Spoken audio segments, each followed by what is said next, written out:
Mohta college की online classes में आपका हार्दिक स्वागत है। तो आज हम पढ़ने वाले हैं भारत का भूगोल की श्रृंखला के अंदर अति लघुतरात्मक प्रश्नों की श्रृंखला चल रही थी। इससे पूर्व हमने 2 वीडियो इसमें डाल दिए हैं जो बीए पार्ट 3 और एमए फाइनल के विद्यार्थियों के लिए काफी सहायक रहने वाला है। इसके अलावा इससे संबंधित कंपटीशन एग्जाम के अंदर, चाहे वो आर्मी के एग्जाम हो, एसएससी के हो, जीडी के हो या राजस्थान से संबंधित पटवारी या ग्राम सेवक के एग्जाम हो, तो उससे संबंधित यानी प्रश्न भी इसमें पूछा जाता है। तो उन प्रश्नों पर भी हम डिस्कस करेंगे।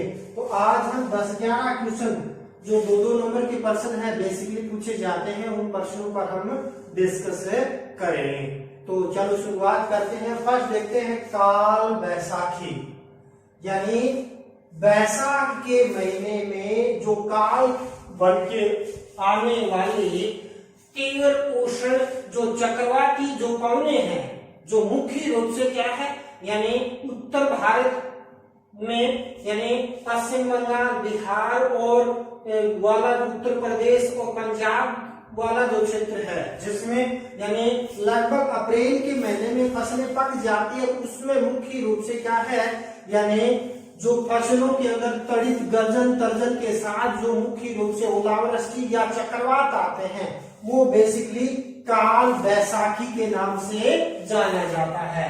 यानी काल बन के आने वाली तीक्ष्ण उष्ण जो गर्जन तर्जन के साथ जो चक्रवाती वर्षा होती है, वो बेसिकली काल बैसाखी कहलाती है, जिससे बाहरी यानी फसलें, पकी हुई फसलें ही इसके अंदर नष्ट हो जाती है। तो इसमें 2 नंबर का प्रश्न आपके पूछा जाता है। दूसरा प्रश्न हम बात करते हैं आम्र वर्षा, जिसको हम कहते हैं मैंगो शावर। देखिए, वर्षा ऋतु से पूर्व जो ग्रीष्म ऋतु होती है, उसमें जो अप्रैल और यानी मई वाला जो समय होता है, उसमें मुख्य रूप से भारत में काफी गर्मी हो जाती है, तप्त हो जाता है और न्यून दाब का केंद्र बन जाता है, जिससे समुद्र की तरफ से क्या है यानी हवाएं चलती है। जैसे उत्तर भारत में चलती है लू, जिसको हम ताप लहरी भी कहते हैं। तो ये उष्ण तीक्ष्ण हवाएं जो मध्य भारत से होते हुए यानी मुख्य रूप से यानी महाराष्ट्र वाले जो क्षेत्र है और इस दक्षिण भारत के अंदर जो प्रवेश करती है, तो यहाँ पर यानी जो हल्की यानी 10 से लेकर 25 सेंटीमीटर वर्षा इसके अंदर होती है, जो कि उसमें ग्रीष्म ऋतु होती है। तो इस ग्रीष्म ऋतु के अंदर क्या होता है, यहाँ आम की फसलें हैं, वो मुख्य रूप से क्या है यानी फल आते हैं और पकड़े प्रारंभ हो जाते हैं। उसके लिए यानी ये वर्षा होती है, लाभदायक होती है, इसलिए इसको आम्र वर्षा के नाम से जाना जाता है। और कर्नाटक, तमिलनाडु के अंदर यानी कॉफी के नए यानी पत्ते और फूल निकलने लग जाती है, इसलिए इसको वहां यानी चेरी ब्लॉसम के नाम से भी जाना जाता है। यही वर्षा है असम के अंदर चाय की फसलों के लिए लाभदायक है, तो वहां इसको बोड़ो चिल्लो के नाम से भी जाना जाता है। तो यानी ये ग्रीष्म ऋतु में वर्षा है, जिसके अंदर यानी महाराष्ट्र वाला आसपास वाला क्षेत्र आम्र वर्षा, कर्नाटक के अंदर इसको चेरी ब्लॉसम कहते हैं, और असम में जहां चाय की फसल के लिए उस क्षेत्र को यानी बोड़ो चिल्लो के नाम से भी इसको जाना जाता है। तो ये होगी बेसिकली आम्र वर्षा। थर्ड पर्सन यदि हम डिस्कस करते हैं बहुउद्देशीय नदी घाटी परियोजना से क्या तात्पर्य है, तो यानी एक सी नदी घाटी परियोजना जो विभिन्न उद्देश्यों को लेकर मुख्य रूप से क्या है बनाई जाती है, वो बहुउद्देशीय नदी घाटी परियोजना के नाम से जाना जाता है। जैसे यानी कोई नहर बना दी, तो नहर पर यानी मुख्य रूप से कोई बांध बना दिया, तो इस बांध का निर्माण का उद्देश्य कई होता है।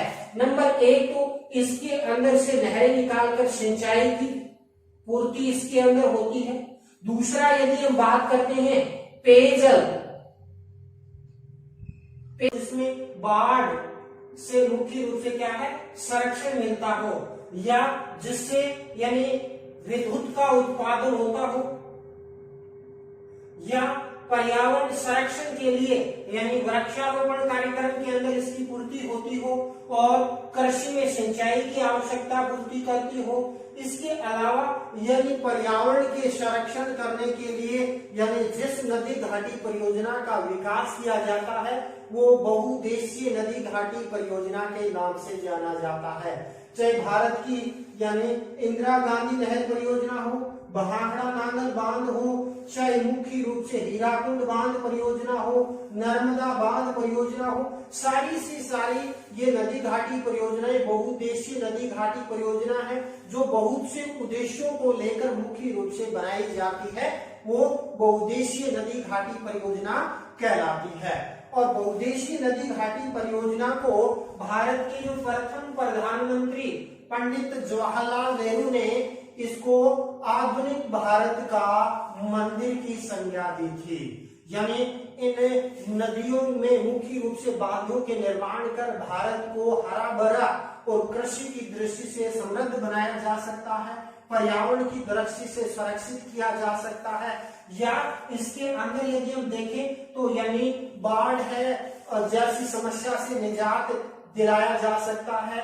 और जहां यानी सिंचाई का उपलब्ध नहीं था, इंदिरा गांधी ने पश्चिमी राजस्थान को यानी हरा भरा कर दिया है। तो कहीं न कहीं मुख्य रूप से बहुत से उद्देश्यों को लेकर जो बनाई जाने वाली परियोजना है वो बहुउद्देशीय नदी घाटी परियोजना के नाम से जानी जाती है। फिर बात करते हैं गैर परंपरागत ऊर्जा के सोर्स से क्या तात्पर्य है। तो गैर परंपरागत ऊर्जा के सोर्स से तात्पर्य ऐसे ऊर्जा के सोर्स बिजली 20-30 सालों से जिसका यानी उपयोग होना प्रारंभ हो गया है। और ये जो मुख्य रूप से गैर परंपरागत ऊर्जा के सोर्स है अधिकांशतः मुख्य रूप से क्या है नवीकरणीय है, नवीकरणीय संसाधन है, या इसके अंदर मुख्य रूप से असमाप्य संसाधन आते हैं जिसमें चाहे वो बायोगैस का प्रयोग हो, चाहे वो सौर ऊर्जा का प्रयोग हो, पवन ऊर्जा का उपयोग हो, या यानी ज्वारीय ऊर्जा हो। यानी ऐसे ऊर्जा के सोर्स जिसका सतत और लगातार प्रोसेस में उपयोग किया जा सकता है, पिछले 20-30 सालों से जिसका उपयोग हो रहा है, और ये असमाप्य की श्रेणी के संसाधन होते हैं, वो यानी गैर परंपरागत ऊर्जा के संसाधन कहलाते हैं। इसके बाद हम बात करते हैं हरित क्रांति। तो हरित क्रांति से तात्पर्य क्या है, उत्तर भारत के अंदर यानी 1960 के दशक के अंदर यानी उन्नत बीज, खाद और मुख्य रूप से सिंचाई और आधुनिक कृषि उपकरणों के प्रयोग के कारण खाद्यान्न की फसलों में जो अप्रत्याशित वृद्धि दर्ज की गई थी उसके लिए हरित क्रांति शब्द का प्रयोग किया गया। विश्व में हरित क्रांति का जनक था अर्नेस्ट हर्मन बोरलॉग थे। वहीं भारत में बात करते हैं तो भारत में हरित क्रांति के जो जनक हैं वो एम स्वामीनाथन को माना जाता है। तो इस प्रकार हरित क्रांति उत्तर भारत में 1960-61 से लेकर शुरू हुई 66 में मुख्य रूप से यानी उत्तर भारत में यानी उन्नत बीज, खाद और सिंचाई के साधनों, आधुनिक कृषि उपकरणों के कारण खाद्यान्न में जो है अप्रत्याशित वृद्धि हुई, विशेष तौर पर चावल और गेहूं के अंदर, तो उसके लिए हरित क्रांति शब्द का प्रयोग है वो किया गया। ये आगे हरित क्रांति। जनसंख्या विस्फोट से क्या तात्पर्य है, तो जनसंख्या विस्फोट से तात्पर्य यानी जनसंख्या की आधिक्य होना, और आधिक्य की वजह से चाहे वो हमारे प्राकृतिक संसाधन हो, चाहे वो खनिज संसाधन हो, और या जो मुख्य रूप से विभिन्न प्रकार की जो यानी घटक है पृथ्वी के, उस पर दबाव बढ़ जाता है और जिससे उनका सही उपयोग है वो नहीं होता है, कहीं ज्यादा उपयोग अधिक होता है, तो वो यानी एक जनसंख्या विस्फोट की स्थिति कहलाती है। भारत में देखें तो 1951 से लेकर 1981 की जो अवधि थी, यह अवधि 30 सालों की अवधि भारत में जनसंख्या विस्फोट की अवधि के नाम से संबोधित किया जाता है। क्यों? क्योंकि 1951 में भारत में जनसंख्या थी यानी 36.11 करोड़, 36.11 करोड़ थी, जो 1981 में बढ़कर यानी 68.33 करोड़ होगी। लगभग 30 सालों के अंदर जो 32 यानी करोड़ की जनसंख्या बढ़ी, जो पिछले 50 वर्षों की जो जनसंख्या थी उससे अधिक वृद्धि इस 30 सालों के अंदर हुई। और इसमें जो घातीय वृद्धि दर थी प्रति वर्ष वो थी 2.20 यानी जो घातीय वृद्धि दर यानी मुख्य रूप से दर्ज की गई। और इसी दशक का जो 1900 यानी 61 से 71 वाला जो दशक था, इसमें सर्वाधिक 10 सालों में वृद्धि 24.80 रही। वहीं 61 से यानी 71 से 81 वाला में 24.66% की वृद्धि हुई। और इसमें घातीय वृद्धि दर रही थी 2.2 10 सालों में यानी प्रति वर्ष 2.2% की दर से यानी वृद्धि दर्ज की गई। और जिसके कारण क्या है, तो हमारे प्राकृतिक संसाधन है उस पर नकारात्मक प्रभाव और मनुष्य की जो मूलभूत सुविधाएं थी उसके लेकर भी उसके अंदर विकट स्थिति का सामना करना पड़ा। और यह समस्या क्यों आई, क्योंकि उसमें स्वास्थ्य सुविधाओं में सुधार होने के कारण जो मृत्यु दर पहले 27% थी 1936 के अंदर, वो घटकर 15% होगी। लेकिन मृत्यु दर के अंदर गिरावट 4% की यानी गिरावट आई स्वास्थ्य सुविधाओं में सुधार के कारण, जिसके कारण जन्म दर के अंदर, जिसके कारण क्या यानी इतना जो यानी मुख्य रूप से क्या है यानी जो अंतर आया, जिसके कारण जनसंख्या तीव्र गति से वृद्धि दर्ज की गई, जिसको जनसंख्या विस्फोट के नाम से जाना जाता है। वर्तमान में जो यानी हम देख रहे हैं जनसंख्या के कारण, जनातिरिक्त के कारण यानी मुख्य रूप से भ्रष्टाचारी है या मुख्य रूप से मिलावटखोरी है या बेरोजगारी है या यूं हम कहें साइबर अपराध है, ये सबसे कहीं न कहीं ये रीजन जनसंख्या अधिक वृद्धि के कारणों का हम अनुमान लगा सकते हैं। इसके बाद हम बात करते हैं यानी जनसंख्या प्रादेशिक नियोजन, यानी किसी भी भूखंड को प्रदेश विशेष में बांट देते हैं। देखिए काली मिट्टी है वो प्रायद्वीप के पठारी भाग के अंदर यानी ये वाला जो क्षेत्र है जिसमें मुख्य रूप से क्या है यानी दक्षिणी पूर्वी राजस्थान वाला हाड़ौती क्षेत्र यानी मध्य प्रदेश, गुजरात, महाराष्ट्र और मध्य प्रदेश का जो क्षेत्र है जहां ज्वालामुखी के द्वारा निकली हुई जो लावा है उस लावा की अपक्ष और अपर्दन की क्रिया के कारण जिस मिट्टी का निर्माण हुआ है, जिसको हम काली मिट्टी, रेगड़ मिट्टी या ट्रॉपिकल चोनोजन मिट्टी के नाम से भी जाना जाता है। और इस मिट्टी की विशेषताएं देखना चाहें तो इस मिट्टी का रंग काला होता है और इसलिए इसको काली मिट्टी, और कपास की फसल इस क्षेत्र में अधिक होने के कारण इसको काली कपासी मिट्टी के नाम से जाना जाता है। और इस मिट्टी में जलोढ़ मिट्टी के तरह जल संग्रहण करने की क्षमता होती है। अधिक मात्रा में यानी सिंचित होने पर यह मिट्टी चिपचिपी और मुख्य रूप से लसदार हो जाती है, इसलिए इस मिट्टी को समतल जुताई वाली मिट्टी के नाम से भी जाना जाता है। और इस मिट्टी के अंदर लौहांश है, पोटेशियम, कैल्शियम और की प्रधानता प्रमुख रूप से क्या है पाई जाती है। तो ये भारत का यानी गुजरात, दक्षिण पूर्वी राजस्थान और मुख्य रूप से मध्य प्रदेश और महाराष्ट्र के अंदर इस मिट्टी का विस्तार है वो पाया जाता है। इसके बाद यानी नेक्स्ट मिट्टी आ जाती है लैटराइट।